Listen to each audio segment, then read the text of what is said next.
I've been invisible for 8 months. That's the truth of working in a house like Giovanni Moretti's. You learn to move through rooms like air, present, but unnoticed. My hands polish surfaces that gleam under chandeliers I could never afford. Fold towels softer than anything I've ever slept on. And arrange flowers that cost more than my weekly groceries. The mansion sprawls across 3 floors of Manhattan luxury, all marble and dark wood and windows that overlook a city I can barely afford to live in. Giovanni Moretti himself is a shadow I've learned to predict. I hear his footsteps on the stairs, measured, deliberate, and know to be elsewhere. I catch glimpses of him through doorways. Dark hair perfectly styled, expensive suits that fit like they were born on him, and eyes the color of aged whiskey that never quite land on me. He holds meetings in his study with men who speak in low voices and leave through side doors.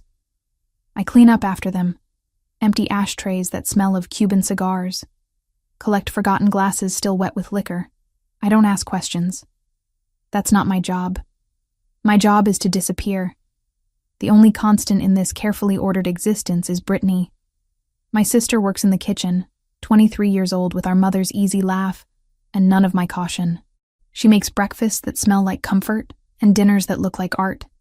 And every evening when our shifts end, we ride the subway back to our cramped apartment in the Bronx together. 2 bedrooms, thin walls, neighbors who fight at 3 a.m. But it's ours. Well, rented, barely afforded. I work the extra shifts when they're offered because I need every dollar. Because $47,000 in medical debt doesn't disappear on its own. Because my mother died 2 years ago from cancer that ate through her body and our savings simultaneously. And the bills kept coming long after her funeral. I signed payment plans I'll be honoring into my 30s. Accepted interest rates that should be criminal, and learned to survive on cheap coffee and cheaper hope. So I clean, I fold, I polish, I accept overtime without complaint. Thursday night, the grandfather clock in the main hall chimes 10 times as I finish wiping down the banister. My shoulders ache from scrubbing tile grout in the 3rd-floor bathroom, and my lower back protests when I bend to collect my cleaning caddy. October in New York means darkness falls early, and through the tall windows, I watch rain begin to streak the glass. You heading out? Brittany appears from the kitchen, pulling on her jacket. She smells like rosemary and garlic from whatever she prepared for Giovanni's dinner. Yeah, long day.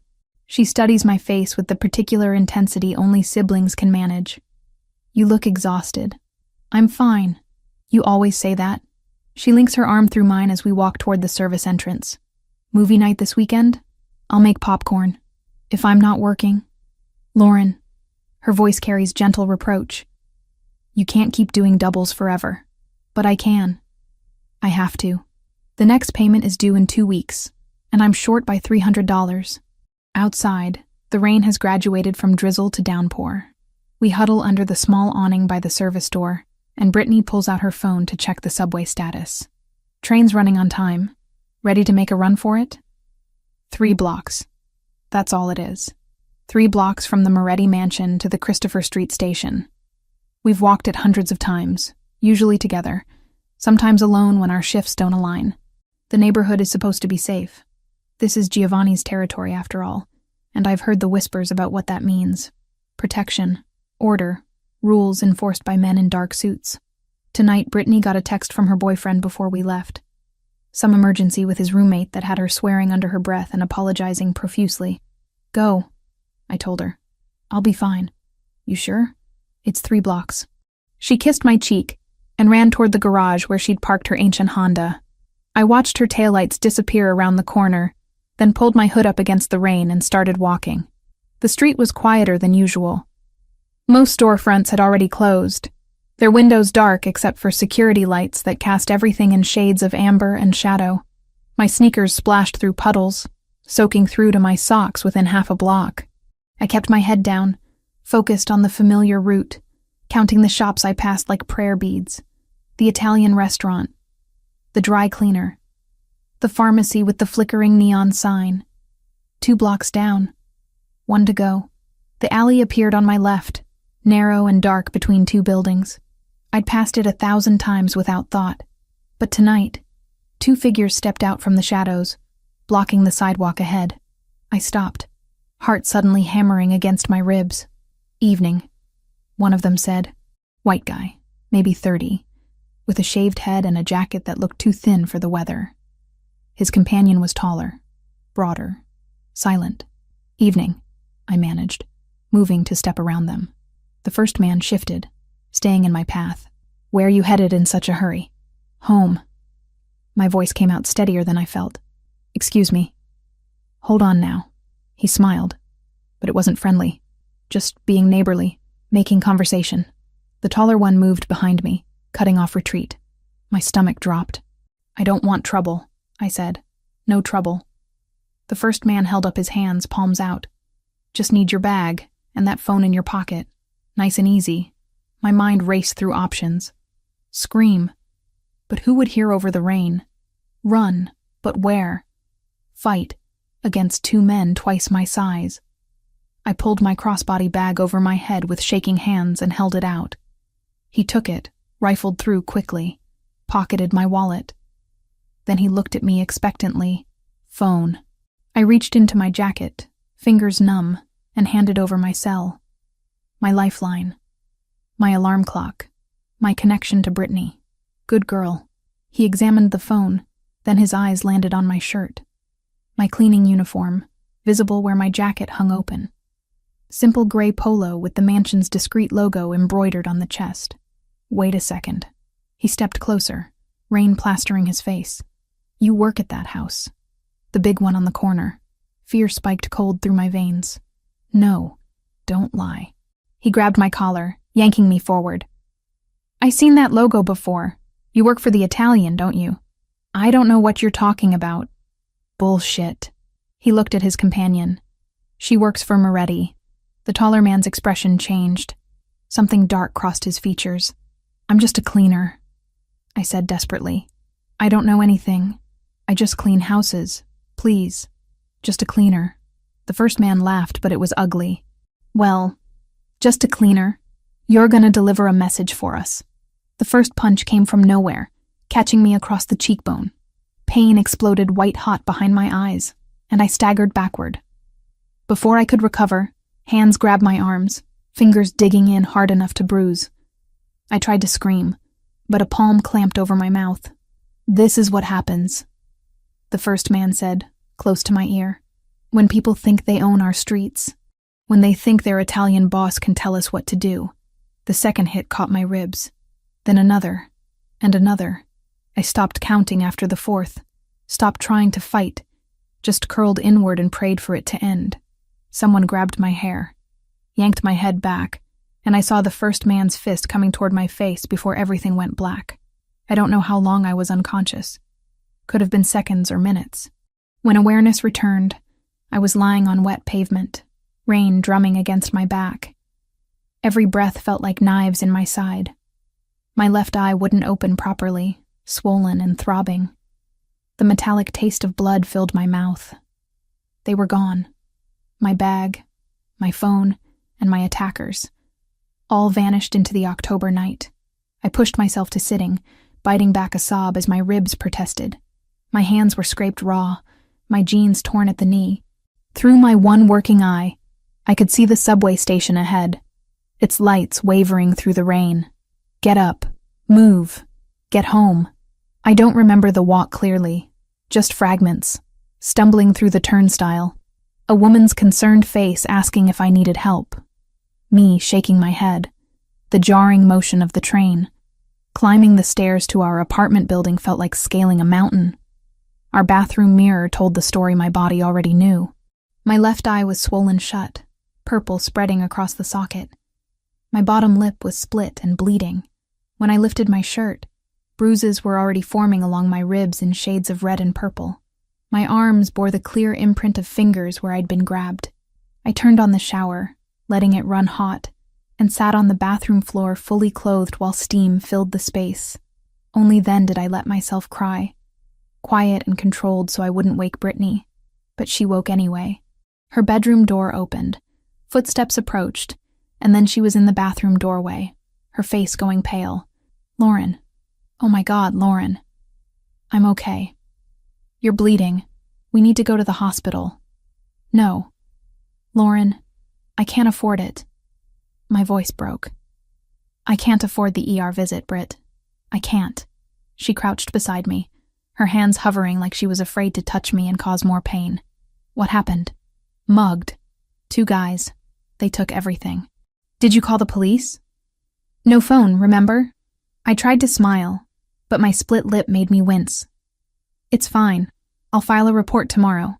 Brittany's expression said she didn't believe any of this was fine, but she didn't argue. Instead, she helped me out of my wet clothes, steadied me as I showered, and bandaged the worst of the scrapes with supplies from our first aid kit. When I finally crawled into bed, she sat beside me in the dark. I shouldn't have left you alone, she whispered. Not your fault. But as I lay there, every part of my body screaming, I couldn't stop replaying the moment the first man saw my uniform. The recognition in his eyes, the deliberate violence that followed. This wasn't random.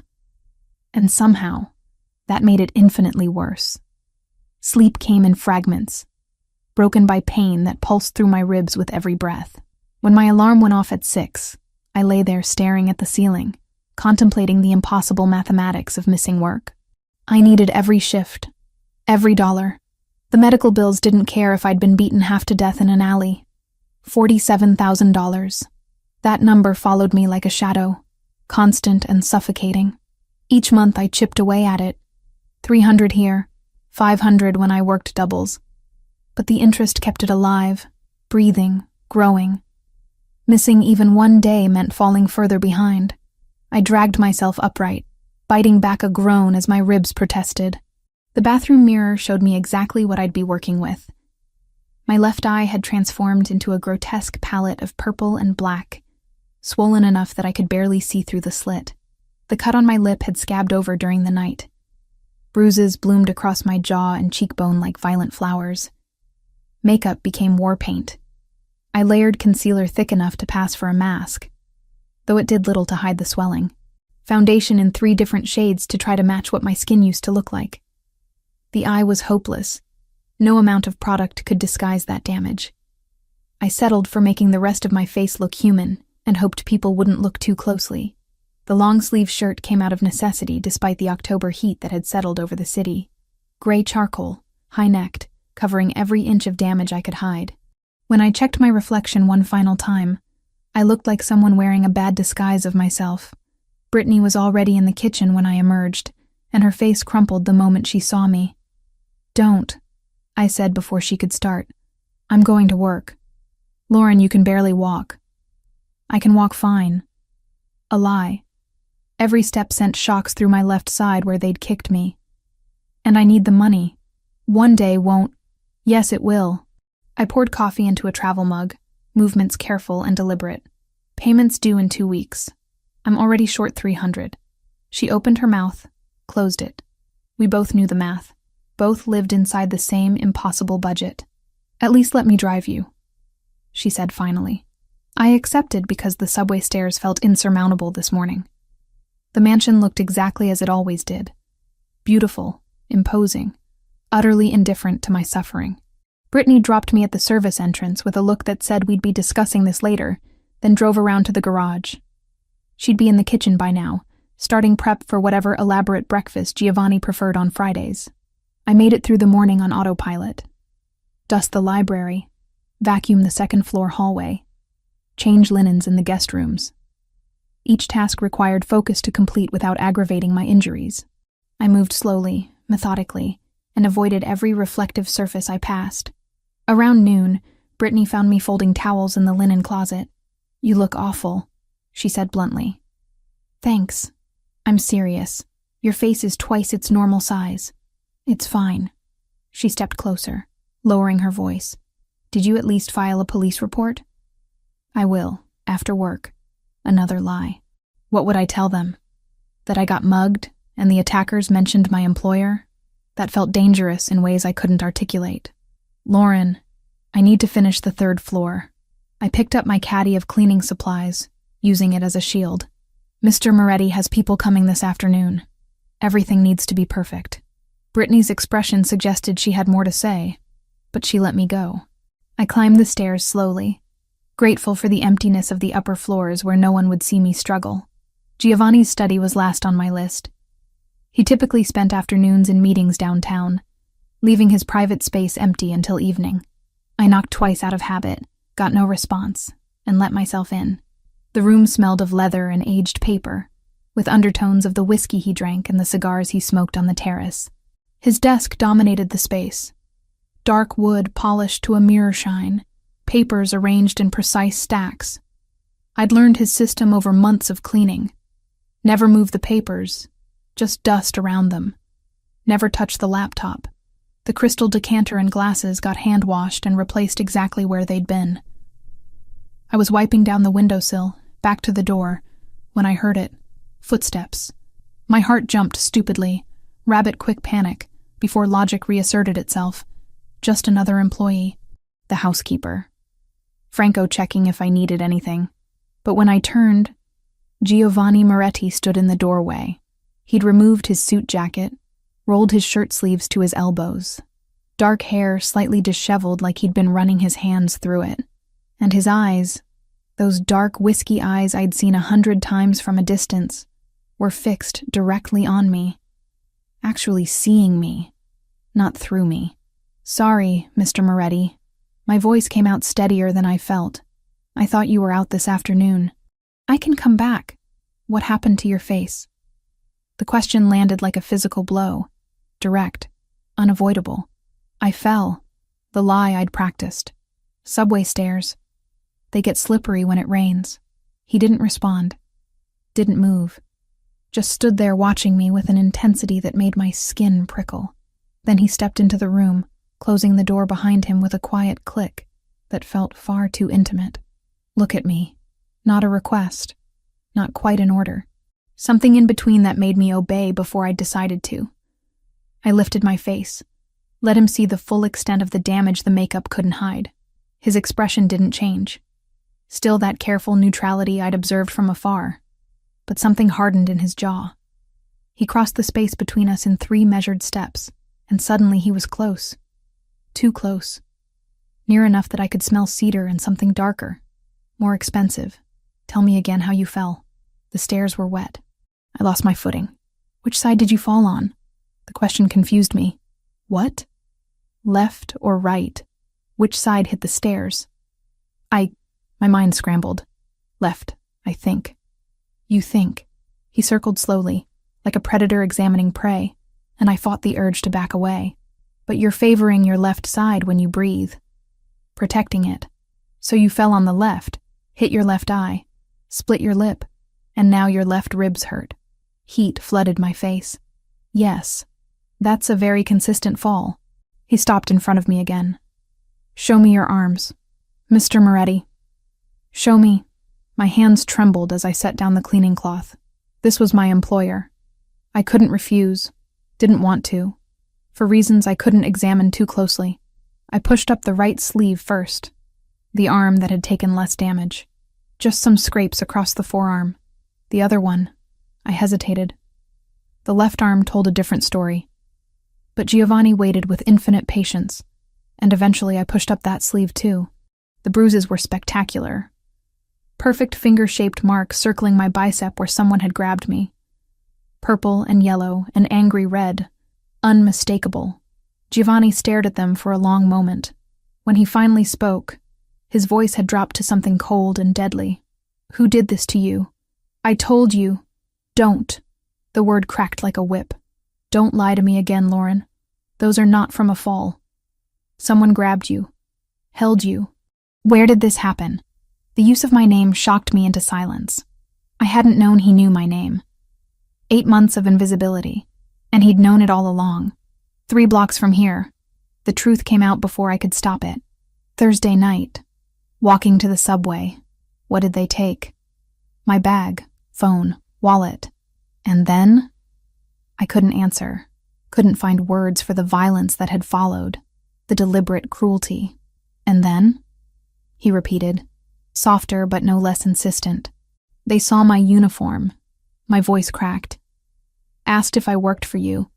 I said no, but they didn't believe me. They said..." I stopped, swallowed. They said it was a message. The silence that followed felt dangerous. Giovanni's jaw tightened incrementally, the only visible sign of whatever was happening behind those dark eyes. Then he moved to his desk, pressed a button on the phone. "Franco? My office? Now." "Mr. Moretti, please," I started. "Sit down. I don't want to cause trouble." "Sit down." Not angry, just absolute. The voice of someone who expected obedience and received it. I sat in one of the leather chairs facing his desk, feeling small and exposed. Giovanni remained standing, one hand braced on the desk, staring at nothing. Franco arrived within minutes. A man in his late 30s with silver threading his dark hair and eyes that missed nothing. He took one look at my face and went still. "3 blocks from here," Giovanni said without preamble. "Thursday night. 2 men. They saw her uniform and decided to deliver a message." Franco's expression turned to stone. "Where exactly?" "Between the dry cleaner and the pharmacy," I supplied quietly. "Around 10:15. We have cameras in that area. I'll pull the footage." He glanced at me again, and there was something almost like sympathy in his eyes. "Can you describe them?" I did. White guy, shaved head, thin jacket.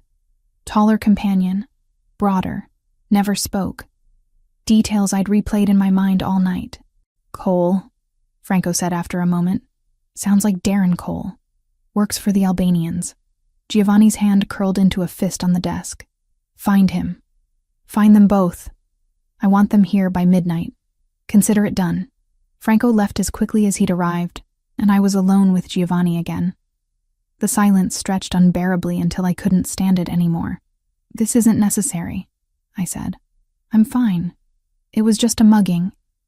"It wasn't a mugging."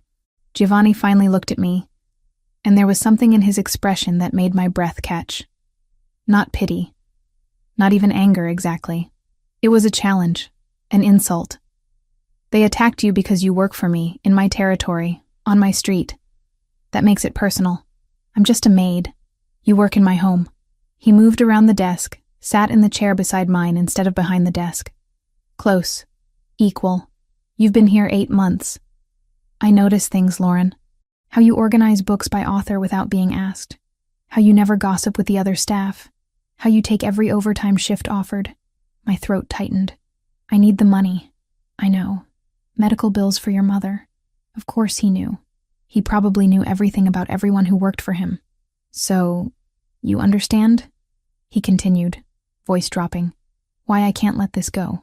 If I allow someone to hurt one of my people without consequences, it shows weakness. And weakness in my world gets you killed." The casual mention of killing should have terrified me. Instead, I felt something else entirely. Something warm and dangerous that had no place in this situation. "What will you do to them?" I asked. "What needs to be done?" He stood, offered me his hand. "Come. You're not cleaning anything else today. You're going to rest in one of the guest rooms until this is handled." I took his hand before I'd decided to. His grip was firm, careful, and he pulled me to my feet with effortless strength. For a moment we stood too close, his hand still holding mine, and the air between us felt charged with something I didn't understand. Then he released me and stepped back. "This way." I followed him through corridors I'd cleaned 1,000 times, but everything looked different now. I wasn't invisible anymore. Giovanni Moretti saw me, knew my name, and for reasons I couldn't fathom. That changed everything. The guest room Giovanni showed me to was larger than my bedroom at home. Cream walls, floor-to-ceiling windows overlooking the garden, furniture that looked like it belonged in a museum. I stood in the doorway, feeling profoundly out of place. "Sit," Giovanni said, gesturing to an upholstered chair by the window. "Franco will need time to pull the security footage. I want you resting until then. I should finish my work." That wasn't a suggestion. His tone allowed no argument. "You're injured. You'll rest." He left before I could protest further, the door clicking shut with quiet finality. I sank into the chair because my legs were shaking, and my ribs screamed with every movement. Through the window, I watched shadows lengthen across the garden as afternoon shifted toward evening. Brittany appeared 20 minutes later, carrying a tray with tea and sandwiches I hadn't asked for. She set it on the side table, then perched on the arm of my chair. Okay, what the hell is happening? She kept her voice low. Giovanni Moretti just personally escorted you upstairs. Franco's running around looking like someone kicked his dog. And you're sitting in the nicest guest room like you're actually a guest instead of staff. He knows about the attack. How? He saw my face. Asked questions. I couldn't keep lying. I picked up the teacup, more for something to do with my hands than from thirst. Britt, they recognized my uniform. The men who attacked me. They knew I worked here. Her face went pale. That's why Giovanni's taking it personally. Yeah. I sipped the tea. Too hot, burning my already split lip, but I welcomed the distraction. He said it's an insult to him, that he can't let it go unpunished. Brittany was quiet for a moment, processing. Then, I've worked here 2 years. Never seen him like this. Like what? Focused. Angry, but cold angry. The kind that's more dangerous than yelling. She studied me with those 2 knowing sister eyes. He used your name. So, Lauren, he calls me the cook. Everyone else is staff. He knows our names. He knows everything, but he doesn't use them. Distance, you know? But he used yours.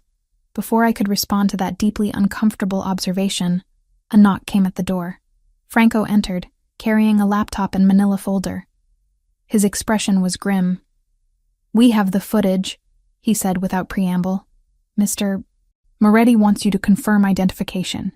I followed him downstairs to Giovanni's study, Brittany trailing behind us like a protective shadow.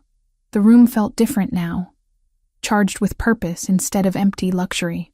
Giovanni stood behind his desk, jacket discarded, sleeves rolled up, looking every inch the dangerous man I'd always suspected he was. Franco opened the laptop, angled the screen toward me. Grainy black and white footage showed a street corner I recognized. The timestamp read 10:14 p.m., Thursday. I watched myself walk into frame, hood up against the rain, head down. Then 2 figures emerged from the alley. My stomach twisted. Even in poor quality video, I recognized them. That's them, I said quietly. Franco paused the frame, zoomed in on the first man's face. You're certain? Yes. He's the one who grabbed me. Asked about my uniform. Giovanni leaned forward, studying the frozen image with predatory focus. Darren Cole. Small-time enforcer for the Albanian operation. Works collections, intimidation. He looked at Franco. The other one? Victor something. Croatian, I think. Muscle for hire. Franco pulled photographs from the folder, spread them across the desk. Cole's been on our radar for months. He's part of Krasniki's crew pushing into Lower Manhattan. Krasniki. Giovanni pronounced the name like a curse. So this wasn't random. Territory play, Franco confirmed. They're testing boundaries, hitting your people to see if you'll respond. I listened to them discuss violence and territory and power plays like they were analyzing a chess match. The clinical detachment should have frightened me. Instead, I felt strangely removed, like I was watching a play instead of participating in my own life. What will you do? The question escaped before I could stop it. Both men looked at me. Giovanni's expression softened fractionally. Find them. Bring them here. Make it clear that touching anyone under my protection has consequences. You don't have to do this because of me. My voice sounded small even to my own ears. I'm nobody. Just someone who cleans your house. Giovanni circled the desk with deliberate slowness, each step measured and purposeful. He stopped directly in front of me, close enough that I had to tilt my head back to maintain eye contact. You work in my home, he said, voice low and intense. You've been here 8 months. I've noticed how you fold the newspapers so the headlines face up. How you water the orchids in the library every Tuesday because you know they need consistent care. How you never complain, never ask for anything, just do your job with quiet competence. Heat flooded my face. You notice that? I notice everything in my world, Lauren, and you're part of it, whether you realize it or not. He glanced at Franco. Assemble a team. 6 men. Find Cole and bring him to me. The Croatian too, if you can locate him. Done. Franco closed the laptop. What about the girl? She stays here tonight. Guest room on the 2nd floor. Her sister too. Wait. I started. Giovanni held up a hand, silencing me. This isn't negotiable. Those men know you work here. They know what you look like. Until I've handled this situation, you're not walking home alone through my streets. I can't just stay here. I have a life. An apartment. Bills to pay. Your bills will be there tomorrow. His tone brooked no argument. Tonight, you're under my roof and my protection. Accept it. The word protection hung in the air between us, weighted with implications I wasn't ready to examine. But exhaustion and pain were catching up to me, dragging at my bones until standing felt like an insurmountable effort. Fine, I said. One night, Giovanni's expression shifted into something that might have been satisfaction. Franco, make the arrangements. I want updates every hour. Franco left, and I found myself alone with Giovanni again. He watched me with that unsettling intensity, like he was cataloging every micro-expression. Why do you work so hard? He asked suddenly. The double shifts, the overtime. Most people do the minimum. You do everything.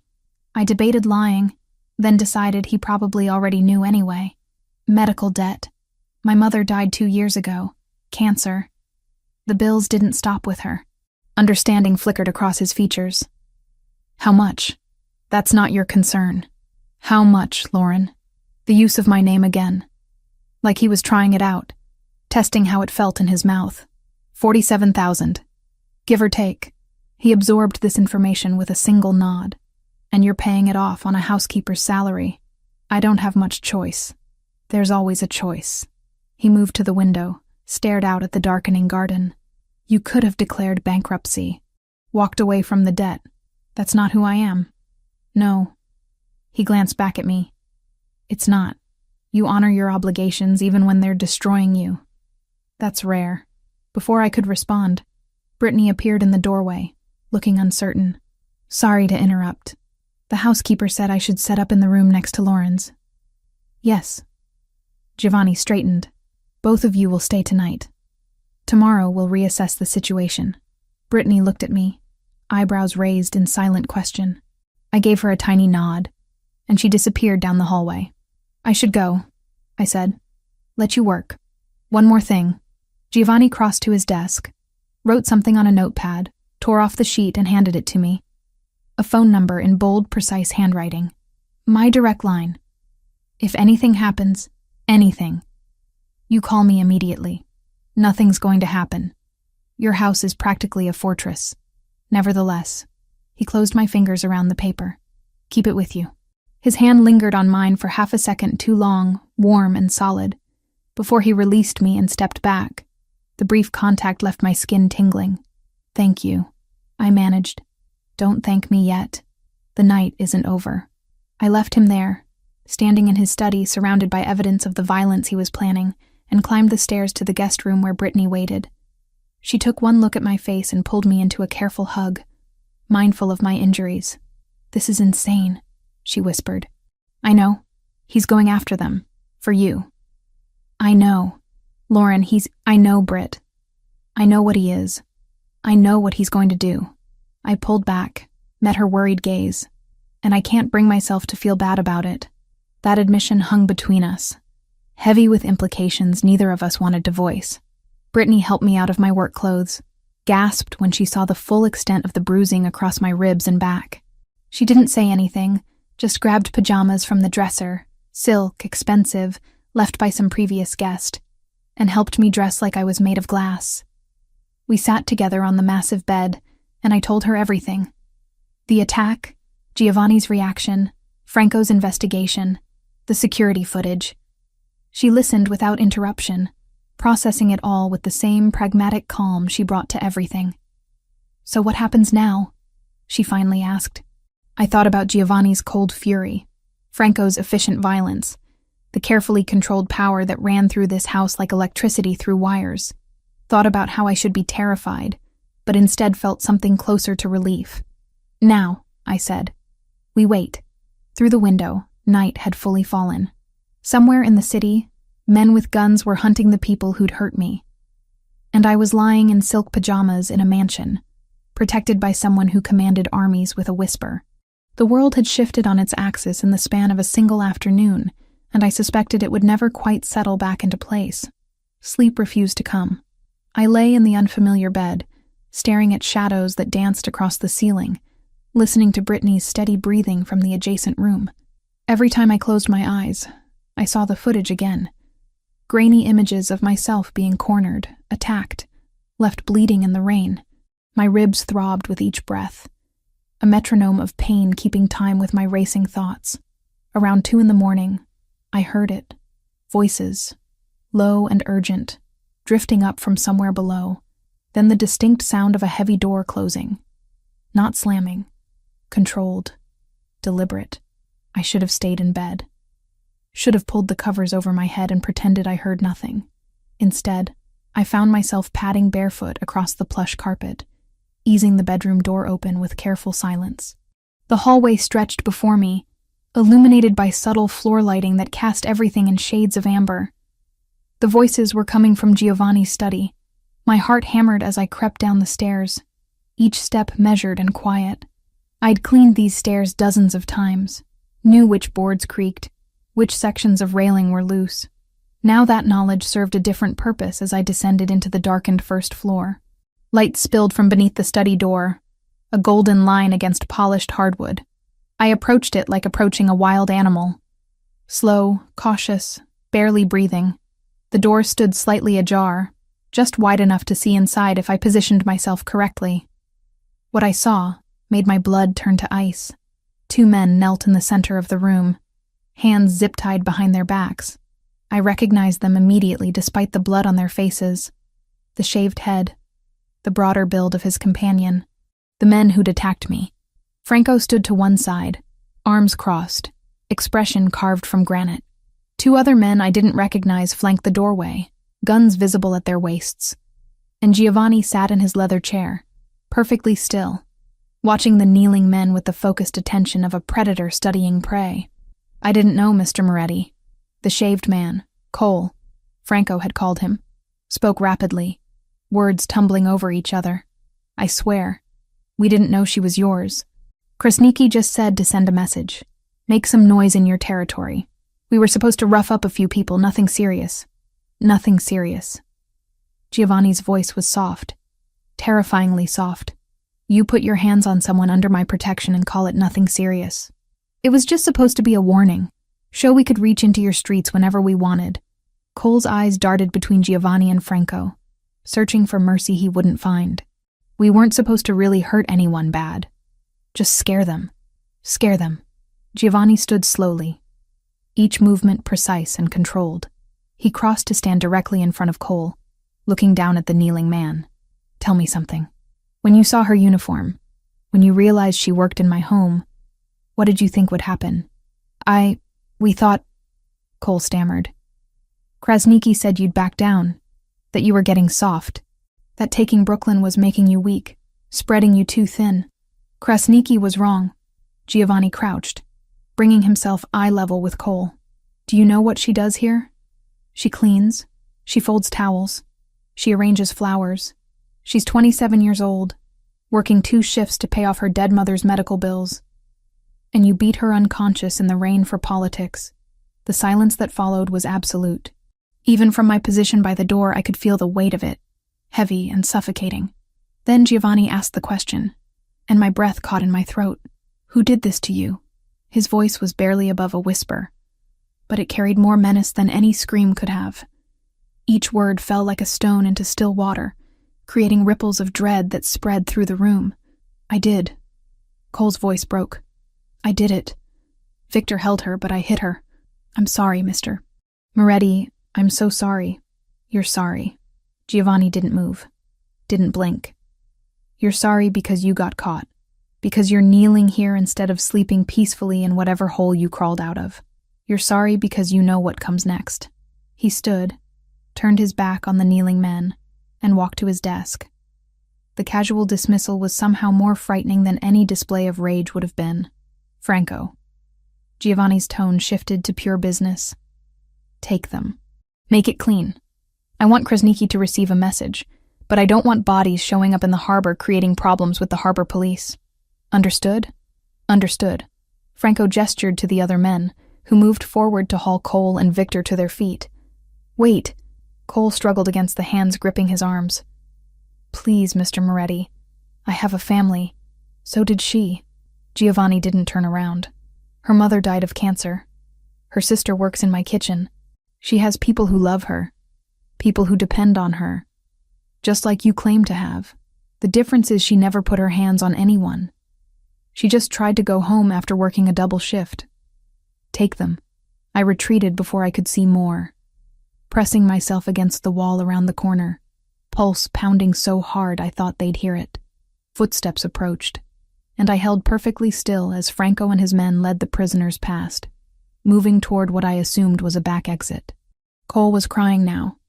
Quiet, desperate sobs that made my stomach twist despite everything. The study door clicked shut. I waited until the footsteps faded completely before creeping back upstairs, my legs shaking so badly I had to grip the railing for support. Back in the guest room, I sat on the edge of the bed, hands trembling. I'd just watched Giovanni Moretti condemn 2 men to death. Calmly, efficiently, with less emotion than I'd use ordering coffee. And the worst part, the part that should have terrified me but instead left me feeling strangely hollow, was that I couldn't bring myself to care. They'd beaten me unconscious, left me bleeding in an alley, and now they would pay for it. I should have felt guilt, horror, some sort of moral revulsion at being complicit in violence. Instead, I felt nothing but a cold sort of satisfaction. Hours passed. I watched through the window as black SUVs pulled away from the house, headlights cutting through the pre-dawn darkness. 3 vehicles, moving in formation, carrying men with guns and zip-tied prisoners to whatever fate Giovanni had ordained for them. I wondered if I'd just become an accessory to murder. Wondered if I cared. The sky was beginning to lighten when a soft knock came at my door. I'd thrown on a robe over the borrowed pajamas, and when I opened the door, Giovanni stood there holding 2 cups of coffee. He looked tired. The first time I'd ever seen even a hint of weariness in his carefully controlled facade. "Did I wake you?" he asked. I couldn't sleep. He nodded, unsurprised, and held out one of the cups. I took it, our fingers brushing briefly in the exchange. The coffee was perfect. Cream and sugar in exactly the proportions I preferred. Of course he knew. He knew everything. "Can I come in?" he asked. I stepped back, letting him enter. He moved to the chair by the window, the same one I'd been occupying for hours, and I perched on the edge of the bed. What happened to them?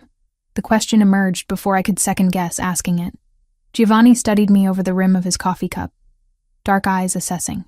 They paid for their mistake. That's not an answer. It's the only one you need. His voice was gentle but firm. You don't want details, Lauren. Trust me on this. How do you know what I want? Because I've seen that look before. The one you're wearing right now. The one that says you're trying to figure out if you should feel guilty for not feeling guilty. He set his cup on the side table. Don't. Those men made choices. They dealt in violence. They knew the risks.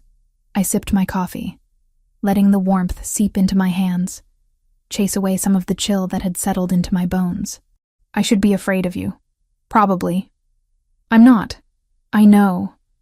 He leaned forward, elbows on his knees, and for a moment he looked less like a crime boss and more like just a man carrying heavy burdens. How do you feel? Honestly, my ribs hurt. My face hurts. Everything hurts. I touched my swollen eye gingerly, but safer than I've felt since Thursday night. Satisfaction flickered across his features. There and gone. Good. That's what matters. He stood, crossed the space between us in 2 strides. Let me see. I tilted my face up, and his fingers brushed my jaw, turning my head to catch the early morning light streaming through the window.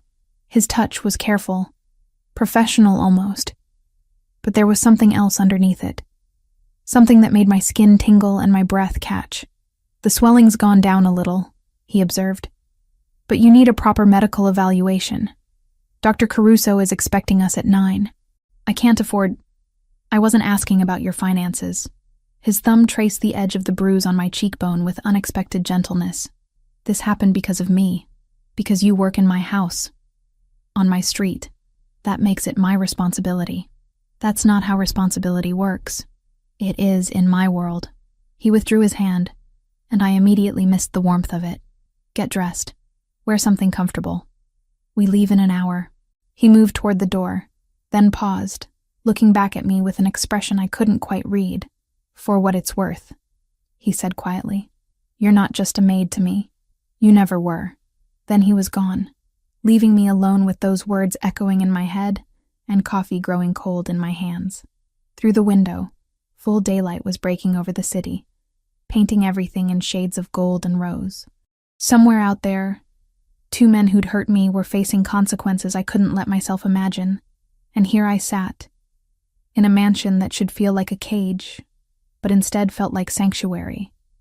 Drinking coffee made exactly how I liked it, by a man who commanded death with a whisper. The world had shifted again overnight, and sitting there in borrowed silk pajamas, watching the sun rise over a city full of violence and beauty, I realized I'd shifted with it. Giovanni insisted we leave within the hour, and I didn't have the energy to argue. Brittany helped me dress in jeans and a soft burgundy sweater she'd brought from our apartment, moving around me with careful efficiency while pointedly not mentioning the events of the previous night. We both knew what had happened. Neither of us wanted to say it aloud. The SUV waiting outside was sleek and black, windows tinted dark enough to hide whoever sat inside.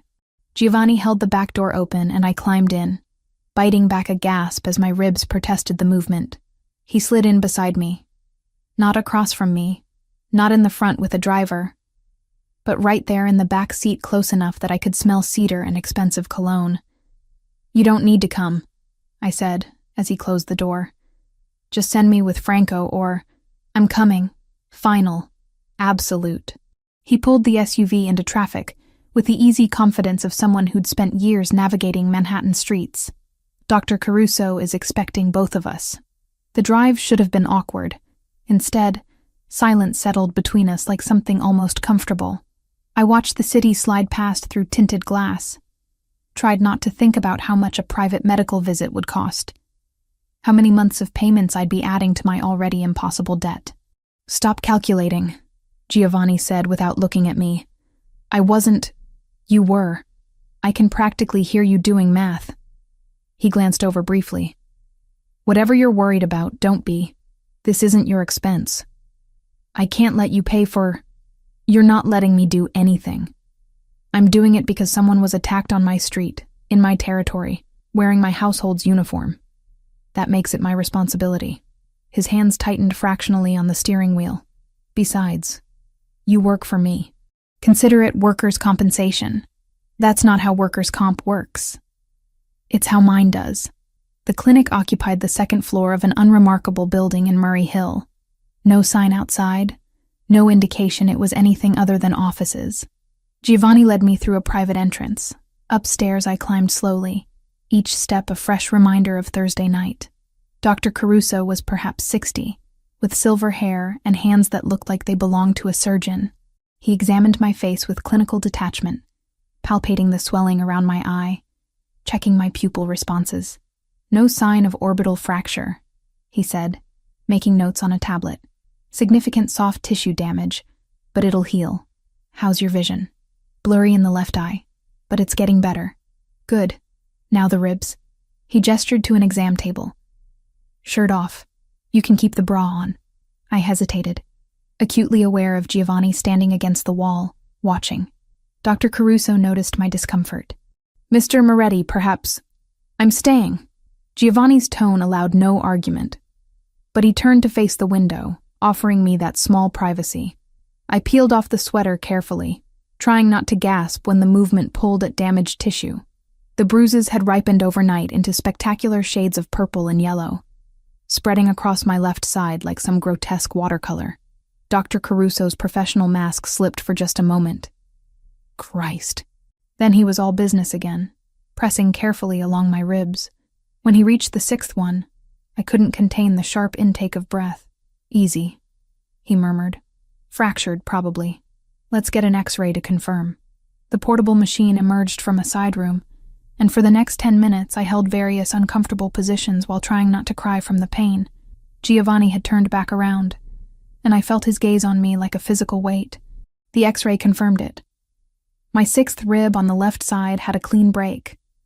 Not displaced, which Dr. Caruso explained meant it would heal without surgery, but it would take time. 6 weeks minimum. He wrapped my torso in a compression bandage that made breathing easier, prescribed painkillers I knew I couldn't afford, and anti-inflammatories that would probably cost half my rent. No heavy lifting, he said, typing prescriptions into his tablet. No strenuous exercise. If the pain worsens or you develop difficulty breathing, call me immediately. He glanced at Giovanni. She needs rest. Real rest. Not working through it rest. She'll rest. Giovanni accepted the prescriptions Dr. Caruso printed out. I'll make sure of it. When Dr. Caruso went to press a button on the exam table, adjusting it with more force than necessary, I winced at the sudden jolt. Giovanni was across the room in 3 strides. Careful. Not a request. Not quite a threat. Something in between that made Dr. Caruso pause and nod. Of course. My apologies. The payment happened while I was getting dressed. Conducted in low voices I couldn't quite hear. By the time I emerged from behind the privacy screen, Giovanni was tucking his wallet away, and Dr. Caruso was handing me a bag with prescriptions already filled. You keep medications here? I asked. 4 special patients. Dr. Caruso's expression suggested he didn't want to elaborate. Take one of the white pills every 6 hours for pain. The blue ones are anti-inflammatory, twice daily with food. Call if you need anything. Back in the SUV, I stared at the prescription bag in my lap. How much did that cost? Not your concern. Giovanni. Lauren. He turned to face me fully, one hand draped over the steering wheel. Let me ask you something. If Brittany had been attacked the way you were, if she'd been beaten unconscious in my territory, would you want her worrying about medical bills? That's different. How? I opened my mouth, closed it. Couldn't find an answer that didn't sound hollow. You've worked in my house for 8 months, he continued, voice softer now. I know things about you. How you organize the library books by author, even though no one asked you to. How you fold the newspapers so the headlines face up. How you water the orchids every Tuesday because they need consistent care. He paused. How you never complain, never ask for anything. Just show up and do your job with the kind of quiet competence most people wouldn't notice. You noticed. The words came out barely above a whisper. He glanced my way once, a quiet admission. I noticed things, Lauren. The drive back to the mansion passed in silence, but it felt different than before. Charged, like something unspoken was building between us, pressing against the confines of the car. When we arrived, Giovanni ordered me to rest for the remainder of the weekend. No work, no cleaning, just recovery. Brittany appeared with tea and soup, fussing over me like a mother hen until I reminded her I was the older sister. But even as I protested, warmth spread through my chest at her concern. What surprised me was Giovanni.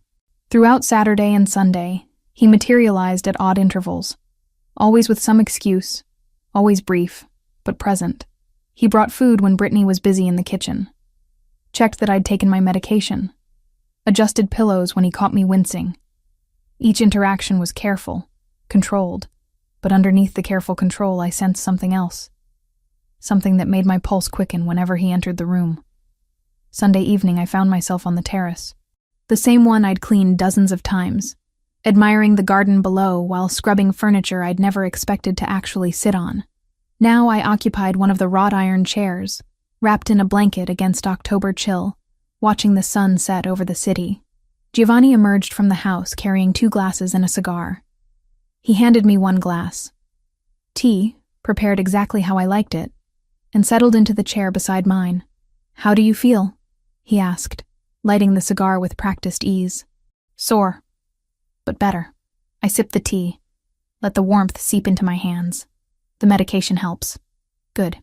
He exhaled smoke that curled into the evening air, dissipating into twilight. Dr. Caruso says you'll heal completely. No permanent damage. Physically, anyway. He turned to look at me. Really look at me. Dark eyes searching. Are you afraid? Of what? Going back out there. Walking those streets again. I considered the question seriously. Was I afraid? Thursday night played on repeat in my mind. The rain, the alley, the hands grabbing me. But underneath the fear was something else, something harder. "No," I said finally. "I'm angry." "Good. Anger is useful. Fear makes you weak. Anger makes you sharp." We sat in comfortable silence, watching the sky turn from gold to purple to deep blue. Finally, I asked the question that had been building since Friday. "Why did you take over your father's business? You could have done anything." "Been anything." Giovanni was quiet so long I thought he wouldn't answer. Then, "My father died when I was 22. Heart attack, sudden and violent. He left me an empire built over 40 years, and 200 families who depended on us for work, protection, justice the law wouldn't provide." He studied the cigar, watching the ember glow. I could have walked away. Sold everything. Moved to Europe. Lived off the money. But those families would have been absorbed by rivals or left to fend for themselves in a city that doesn't forgive weakness. So you chose responsibility over freedom. I chose honor over ease. He glanced at me. "What about you? Why do you work so hard? The double shifts, the overtime. It's more than just making ends meet. The medical debt. The number that haunted me." I took a breath, felt it pull at my wrapped ribs, and told him. About my mother's cancer. The treatments that promised hope but delivered only more pain. The bills that arrived after her funeral like accusations. $47,000 in debt that would follow me for years. Giovanni listened without interruption, without judgment. When I finished, he simply nodded. "That kind of debt, it's designed to be impossible," he said. "They know most people will pay minimum amounts forever, feeding the interest machine. It's legal extortion. Maybe. But it's still mine to pay. Because you honor your obligations." The way he said it, like it was a virtue instead of a burden, made my throat tight. Night had fully fallen now, stars emerging overhead despite the city lights. Giovanni reached over and adjusted the blanket that had slipped from my shoulder, his fingers brushing my neck with unexpected gentleness. "You should rest," he said. "Tomorrow we'll discuss longer-term arrangements." "Arrangements? You're not going back to walking home alone at night?" "Not for a while." He stood, stubbing out the cigar. "We'll figure something out that doesn't make you feel caged." He left me there on the terrace, the city spread out below like a glittering promise. And for the first time since Thursday night, I felt something other than pain or anger. I felt seen, protected, like maybe, impossibly, I mattered to someone who could move mountains with a word. Monday morning arrived with news that rippled through the mansion like an earthquake. On Monday after lunch, Brittany cornered me by the break room. "Did you file the report?" she asked. I told her the truth. Franco's men had already turned the attackers over to Giovanni. Walking into a precinct with his name on my bruises felt like painting a target on my back. HR logged an internal incident instead, and Rosa made me sign it. It wasn't justice, but it was safer, for now. I heard it first from the housekeeper. Rosa, I needed to avoid that name. I heard it first from Rosa, the head housekeeper, who whispered to another staff member in the hallway outside Giovanni's study. 3 Albanian establishments hit over the weekend. A gambling operation in Queens, a restaurant that fronted money laundering in Brooklyn, and a warehouse near the docks that everyone knew stored contraband. No one killed, but the message was unmistakable. Giovanni Moretti had responded to the attack on me with surgical precision. I returned to work despite Brittany's protests and my body's screaming objections. The compression wrap around my ribs made breathing easier, but every deep inhale reminded me of Thursday night. Every time I turned too quickly, pain flared along my left side like lightning. Giovanni found me in the second-floor hallway, polishing a mirror I could barely reach without gasping. "What are you doing?" His voice was low, controlled, but I heard the displeasure underneath. "My job." "You're supposed to be resting. I've rested all weekend. I need to work." I kept my focus on the mirror, watching his reflection rather than turning to face him. Bills don't pay themselves. He crossed the space between us in 3 strides, took the cleaning cloth from my hand, and set it aside. No heavy lifting. No reaching above your head. No bending that makes you wince like you're being stabbed. I wasn't. I watched you climb these stairs. You gripped the railing like it was the only thing keeping you upright. His dark eyes searched my face. You're wearing the compression wrap? Yes. Taking the medication? Every 6 hours, just like Dr. Caruso said. Good. He retrieved the cloth, handed it back. Light work only. If I catch you doing anything strenuous, I'm sending you home. Understood? Understood. But he didn't leave. Just stood there, studying me with that intensity that made my pulse quicken for reasons that had nothing to do with fear. How's the pain? On a scale of 1 to 10. 4. Maybe 5 when I move wrong. That's better than Saturday. It's healing. I gestured vaguely toward the stairs. I should finish. Have you eaten today? The question caught me off guard. What? Breakfast. Did you eat anything? Coffee. I had coffee. His expression suggested coffee didn't count as food. Come with me. He led me downstairs to the kitchen, where Brittany was prepping vegetables for lunch. She looked up when we entered, eyebrows rising when she saw Giovanni personally escorting me. Your sister needs to eat, he told Brittany.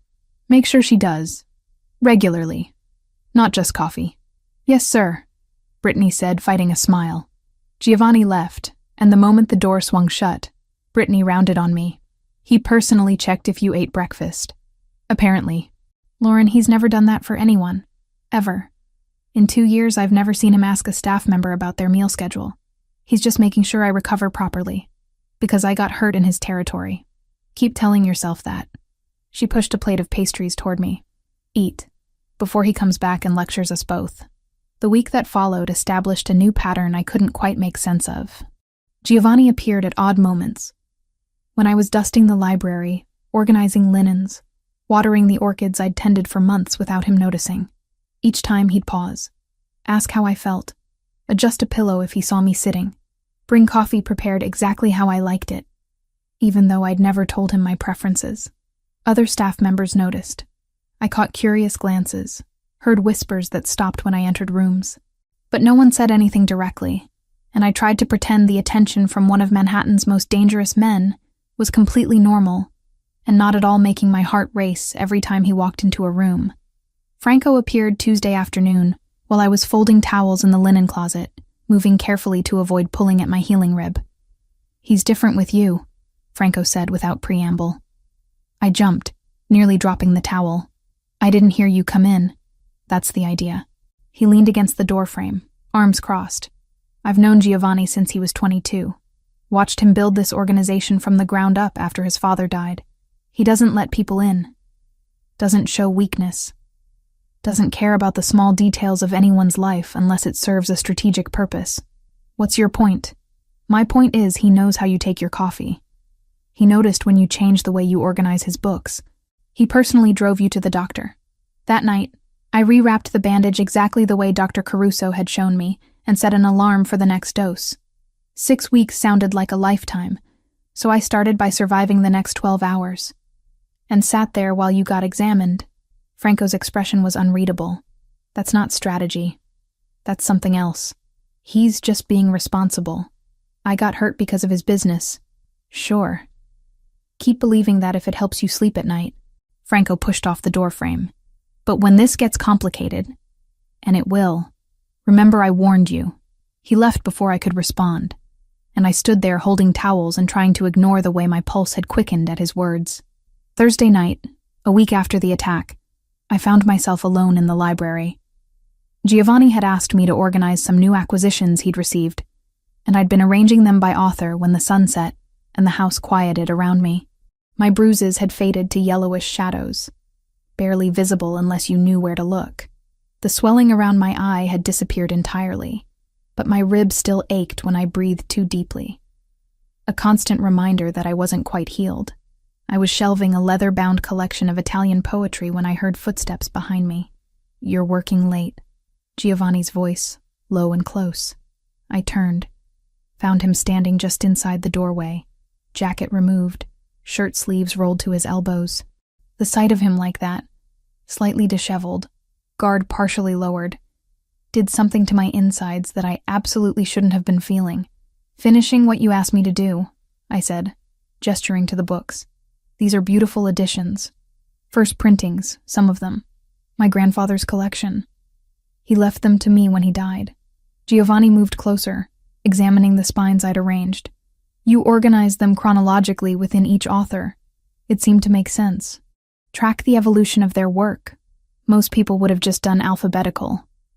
I'm not most people. No. His eyes met mine, and the intensity in them made my breath catch. You're not. The silence stretched between us, charged with something I couldn't name, but felt everywhere. In the air. In the narrowing space between our bodies. In the way his gaze dropped briefly to my mouth before returning to my eyes. I can't stop thinking about you, he said finally, voice rough. Since that night. Since I saw what they did. Since I realized you've been here for 8 months, and I'd been too blind to really see you. My throat went dry. Giovanni, tell me you don't feel it. Tell me I'm imagining this, and I'll walk away. Leave you alone. But tell me honestly, I should have lied. Should have protected both of us from whatever this was. Instead, the truth came out in a whisper. I can't stop thinking about you either. He closed the distance between us in one step, his hand coming up to cup my face with surprising gentleness. His thumb traced the faded shadow of the bruise on my cheekbone. I'm not a good man, Lauren. I do terrible things to maintain power and protect what's mine. You deserve better than what I can offer. Maybe I don't want better. Maybe I want this. The kiss happened like inevitability. Soft at first. Questioning. His lips against mine, testing boundaries neither of us had acknowledged existed. When I didn't pull away, when my hands came up to grip his shirt, it deepened. His other hand found my waist, careful to avoid my injured ribs, and I tasted coffee and something darker, more dangerous. Heat flooded through me, erasing rational thought. This was Giovanni Moretti, crime boss, killer, the man who'd ordered deaths with the same ease most people ordered dinner.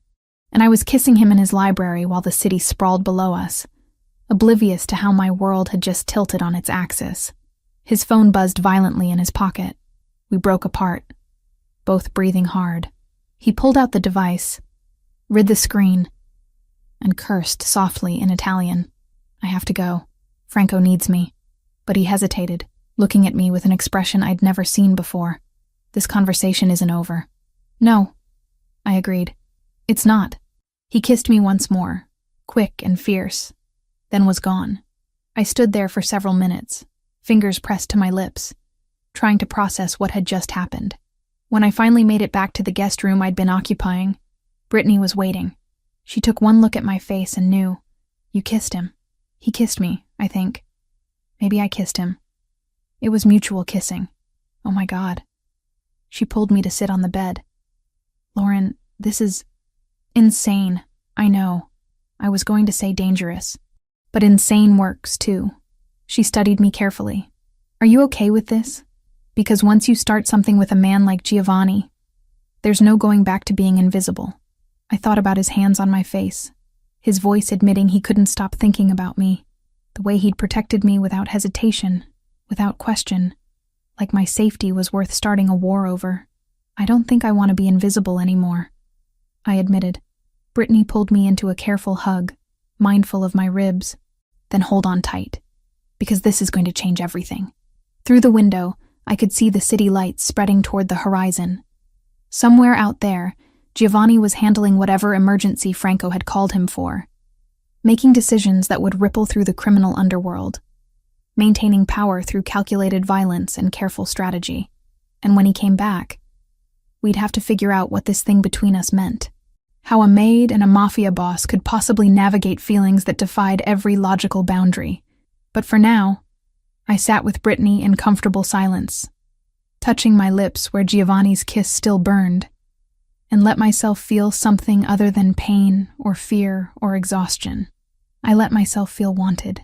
The days following that first kiss blurred into something I'd never experienced before, a secret carved out of stolen moments. Giovanni would find me in empty corridors, pull me into unused rooms, kiss me until my knees weakened, and my carefully constructed boundaries dissolved. We talked in hushed voices after everyone else had gone home, conversations that stretched into early morning hours about everything and nothing, his childhood in Naples before his family immigrated, my mother's final months, the weight of inheriting empires neither of us had asked for, My rib still ached when I moved wrong, a constant reminder that I wasn't fully healed. But the pain was fading, becoming background noise instead of the main event. 3 weeks had passed since the attack, and the bruises had disappeared entirely. Only the fractured rib remained, sensitive but improving. Brittany caught us one evening in the kitchen. She'd come back for something she'd forgotten, and found me pressed against the counter with Giovanni's mouth on mine, his hands careful on my waist, avoiding the compression wrap I still wore. "Oh my God," she breathed. We broke apart. Giovanni didn't look remotely embarrassed, just slightly inconvenienced by the interruption. I felt heat flood my face. "Britt, no, it's fine. She looked between us, processing. "Okay, this is happening. This is actually happening. Are you upset?" I asked. She studied Giovanni with the same critical eye she'd used to evaluate my boyfriend since we were teenagers. "Are you going to hurt her?" "No." Simple. Absolute. "Are you going to get her killed because someone wants to hurt you through her?" "I'd burn this city to the ground first." Brittany absorbed this, then nodded once. "Okay then. But Lauren, we're talking about this later." Extensively. She left, and Giovanni pulled me back against him, this time gentler. "Your sister is terrifying," he murmured against my hair. "She's protective. So am I. Franco cornered me 2 days later while I was organizing the study. He's different because of you. Lighter somehow. I've known him 12 years, and I've never seen him smile like he does when you walk into a room. Is that a problem? Depends. Can you handle what comes with being his weakness?" Franco's expression was serious. "Because that's what you are now, Lauren. The thing people will use to hurt him. The leverage. The pressure point. I know what I'm getting into. Do you?" He didn't sound convinced. "This world doesn't do casual. There's no halfway with someone like Giovanni. You're either all in, or you walk away now before it's too late." "I'm all in." He studied me for a long moment, then nodded. "Good. He needs someone worth fighting for. Someone who reminds him he's still human underneath all the rest." 3 weeks to the day after I'd been attacked, Giovanni told me to dress nicely for dinner. Not work clothes, something that made a statement. I borrowed a dress from Brittany, deep emerald that brought out my eyes, fitted but not uncomfortable with the compression wrap underneath. Giovanni appeared at my door, wearing a suit that probably cost more than my car, his dark hair perfectly styled, and those whiskey eyes heating when they landed on me. "Beautiful," he said simply. The restaurant was elegant Italian, the kind with cloth napkins and wine lists thicker than novels. We were escorted to a private room in the back, and my stomach dropped when I saw who was already seated. A man in his 50s, heavy-set, with scars cutting through his left eyebrow and down his cheek. 2 bodyguards flanked him, stone-faced and watchful. This had to be Krasniki. "Mr. Moretti." The man stood, offering his hand. Giovanni shook it with the bare minimum of courtesy. "And this must be the young lady who caused all the trouble." "Lauren," Giovanni said, his hand finding the small of my back. "This is Arbin Krasniki. We're here to establish new boundaries." Krasniki's eyes tracked over me with unsettling interest, like he was cataloging weaknesses. "Please, sit. I've taken the liberty of ordering wine." The dinner was a masterclass in veiled threats disguised as polite conversation. Krasniki offered compensation for the unfortunate incident. $50,000, he said, as if that price tag could erase what his men had done. Giovanni's refusal was ice-cold and absolute. "I don't want your money. I want your word. No member of your organization touches anyone connected to me. Not my staff, not my businesses, not the people who live in my territory. You overstep those boundaries again, and we stop pretending this is about diplomacy. That's quite an ultimatum, Mr. Moretti." "It's not an ultimatum. It's a statement of fact." Giovanni's voice never rose, never wavered. "You wanted to test me, see if I'd gone soft. Consider the test concluded. 3 of your operations shut down in 1 weekend. That was restraint. Push me again, and I'll show you what happens when I stop being restrained." Krasniki's jaw tightened, but he nodded. "Understood. Your territory remains yours. Your people remain untouched." "Good." Giovanni stood, helping me to my feet. Then we have nothing more to discuss. In the car afterward, I finally released the breath I'd been holding. That was terrifying. That was necessary. Giovanni's hand found mine, lacing our fingers together. He needed to see you're not just staff. He needed to understand what you mean to me. And what do I mean to you? He looked at me then, something raw and unguarded in his expression. Everything I shouldn't want and can't give up. Back at the mansion, reality settled in. Giovanni explained what Krasniki's interest meant. I was now a known weakness, a target anyone wanting to hurt him would identify. He wanted me to move into the mansion permanently. Accept bodyguards. Let him control every movement for my safety. No. The word came out harder than I intended. I'm not becoming a prisoner, Giovanni. I won't live in a gilded cage because your world is dangerous. You think I'm trying to cage you? Frustration bled into his voice. I'm trying to keep you alive. By taking away my choices. By making every decision for me. By protecting what's mine. I'm not property. We stood in his study, tension crackling between us like lightning. His hands curled into fists at his sides, jaw tight with the effort of controlling his temper. Finally, he exhaled. Then what do you suggest? Because doing nothing isn't an option. We compromised. I kept the apartment with Brittany, maintained my independence, but accepted discreet security when I went out at night. A driver when I worked late. Parameters that made him feel I was protected without making me feel owned. I need you to understand something, I said quietly. I'm choosing this. Choosing you. But I need to choose it, not have it forced on me. I understand.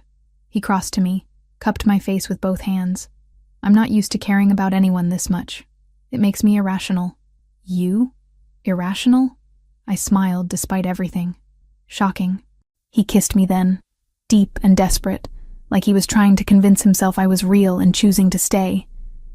When we broke apart, both breathing hard, his forehead rested against mine. Stay with me tonight, he said. Not in the guest room. With me. I nodded, unable to form words around the want constricting my throat. His bedroom was a revelation, sparse but elegant, dominated by an enormous bed with dark linens. He undressed me slowly, carefully, mindful of the compression wrap I still wore. His fingers traced the fading shadows where bruises had been, the edge of the wrap protecting my healing rib. Does it still hurt? He asked. Sometimes. When I breathe too deep or move wrong. Then we'll be careful. We were. His hands mapped my body with reverence and restraint, learning what made me gasp, what made me arch into his touch. I traced the tattoos I'd glimpsed before. A raven across his shoulder blade, Italian script along his ribs, symbols I didn't understand but felt the weight of. His scars told stories he whispered in the dark. A knife fight at 19, a bullet at 23, burns from a warehouse fire at 26. You've survived so much, I breathed. So have you. He kissed the spot where my bruise had been, then lower, tracing the edge of my wrap. You survived what should have broken you and came back stronger. When he finally moved over me, positioning himself with careful attention to my injury, I felt completely seen, completely known. We moved together slowly, building heat that had nothing to do with rough passion and everything to do with connection, with choice. With two people who'd found each other in impossible circumstances and decided the risk was worth it. Afterward, wrapped in his arms with my head on his chest, listening to his heartbeat slow, I felt something I hadn't felt since before my mother died. Safe. I meant what I said. Giovanni murmured into my hair. I'd burn the city down to keep you safe. I know. I traced circles on his chest, feeling the steady rise and fall of his breathing. That's what scares me, and what makes me feel protected at the same time. Then we'll figure it out together. Make rules that work for both of us. Build something that doesn't require you to sacrifice who you are. Outside the windows, the city sprawled beneath us, glittering and dangerous and alive. Somewhere out there, Krasniki was calculating his next move. Other enemies waited in shadows. The world Giovanni inhabited would always carry risk, but lying there in his bed, his hand gentle on my healing ribs, I realized I'd already made my choice. Not because he'd forced me, not because I had no other options, because for the first time in years, I wanted something more than survival. I wanted this. Complicated, dangerous, impossible as it was. And I was willing to fight for it. 6 weeks.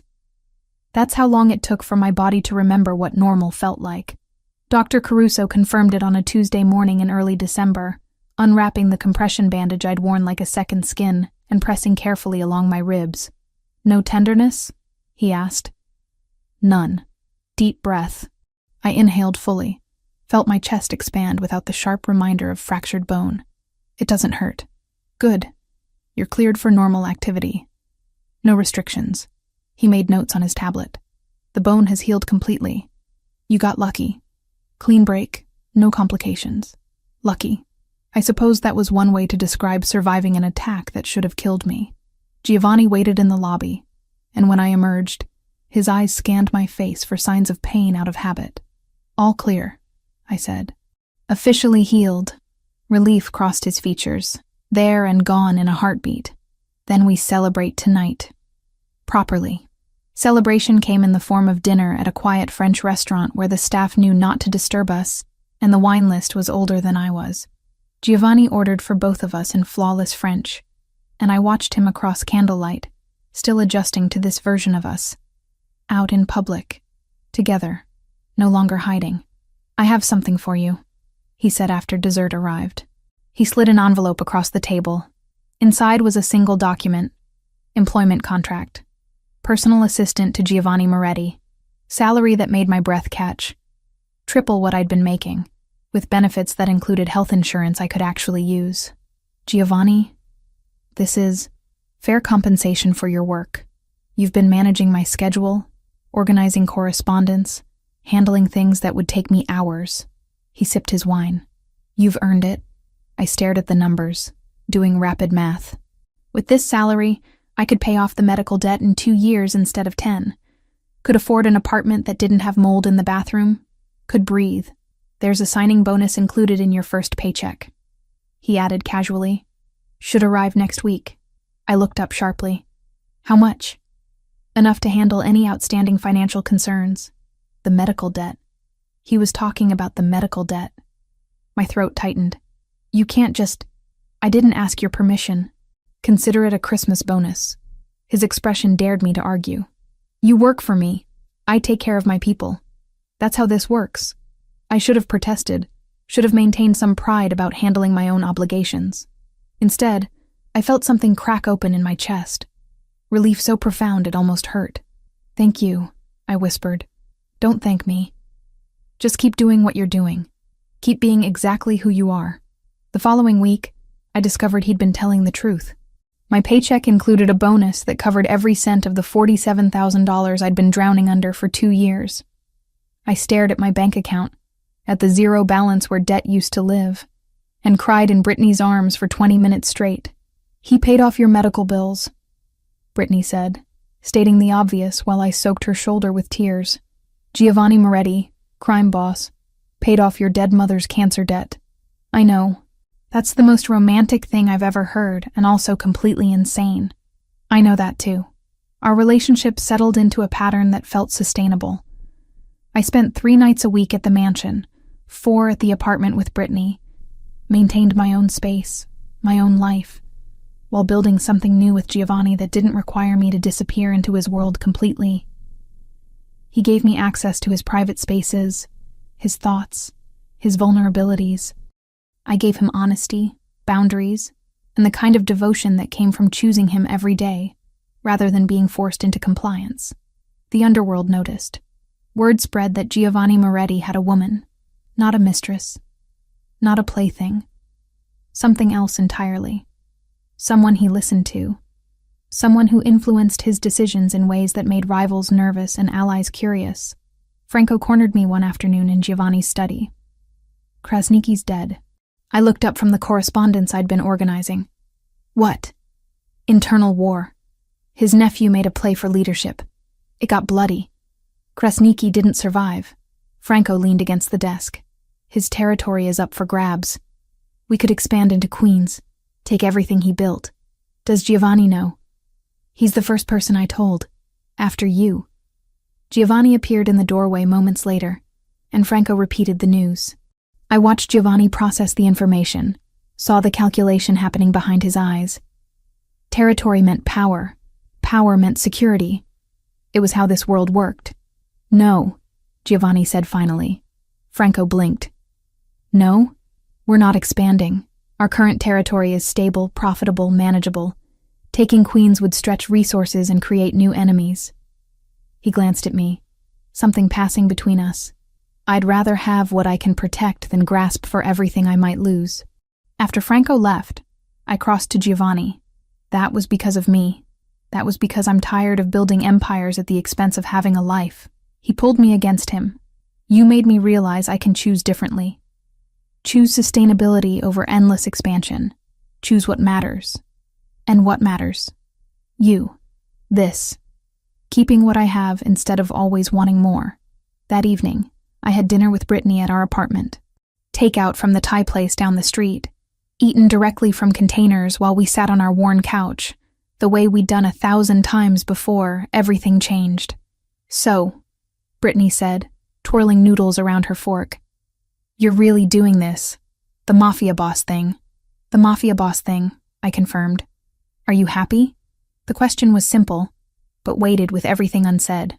Was I happy despite the danger? Despite the complications? Despite knowing I'd attached myself to someone whose world operated by different rules? Yes, I said, genuinely, surprisingly happy. And you feel safe? Because, Lauren, if you don't feel safe, I feel safer than I have in years. I set down my container, met her eyes. I know it sounds crazy. I know what he is, what he does. But Britt, when I'm with him, I feel protected. Seen. Like I matter in a way I never have before. And she studied me for a long moment, then nodded. Then I'm happy for you. Worried, but happy. She pulled me into a hug. You deserve to be cared for the way you care for everyone else, even if it comes from an unexpected source. Thank you for supporting this, for not making me choose between you and him. You're my sister. I support you even when you make questionable life choices involving dangerous criminals. She squeezed tighter. Just promise me you'll be careful. Always. 2 days later, Giovanni woke me before dawn. I'd been sleeping in his bed, wrapped in sheets that smelled like cedar and him, and his hand on my shoulder was gentle. Come with me, he said. I followed him through the quiet mansion, both of us barefoot, me still in his t-shirt that fell to mid-thigh. He led me to the terrace, the same one where we'd sat weeks ago, where I'd been wrapped in blankets and healing. Now I stood beside him in the pre-dawn cold, watching the sky lighten at the edges. I want to show you something, he said, gesturing toward the city spread below us. This is what I see every morning. Power, territory, an empire my grandfather started and my father built, and I've spent 12 years maintaining. It's beautiful. It's a responsibility. He turned to face me. For years, that's all it was. Duty. Obligation. The weight of 200 families depending on decisions I made. Then you walked into my life wearing a gray work shirt with bruises you tried to hide. And suddenly the city looked different. My throat tightened. Different how? Worth protecting for different reasons. Not just territory or power, but because it's where you live, where you walk, where we built something impossible that somehow works. The sun broke over the horizon, painting everything gold and rose. I touched my left side where the fracture had been. Felt nothing but smooth ribs beneath my skin. 6 weeks ago, every breath had hurt. Now I breathed easily, deeply, without fear. Do you ever regret it? Giovanni asked quietly. How we started. The violence? The complications? I thought about Thursday night 6 weeks ago. The rain, the alley, the fear. Thought about waking up in this mansion. Being seen for the first time in months. The kiss in the library. The way he'd protected me without asking for anything in return. No, I said honestly. I wouldn't change any of it. The attack brought me to you. The violence made you notice me. Everything terrible led to this. That's a dangerous way to think. Maybe. But it's true. I turned to face him fully. We were built on danger, Giovanni. That's our foundation. But we're sustained by choice. By deciding every day that this, whatever this is worth the risk. He cupped my face with both hands, thumbs tracing my cheekbones where bruises used to be. Then he bent to kiss the spot on my left side where the 6th rib had been fractured. A promise made flesh. That he'd protect what was his. Honor what we'd built. Choose me as deliberately as I'd chosen him. I love you, he said against my skin. I don't say that lightly. But I need you to know. I love you too. The words came easily, naturally. Even though you're complicated and dangerous, and you do terrible things to maintain power, especially because of that. Maybe a little. We stood together as the city woke beneath us. 2 people who'd found each other through impossible circumstances and built something that defied every logical boundary. His world would always carry risk. Mine would always be complicated by association. But standing there in dawn light, his arms around me and the city sprawling below, I realized I'd stopped surviving and started living. The medical debt was gone.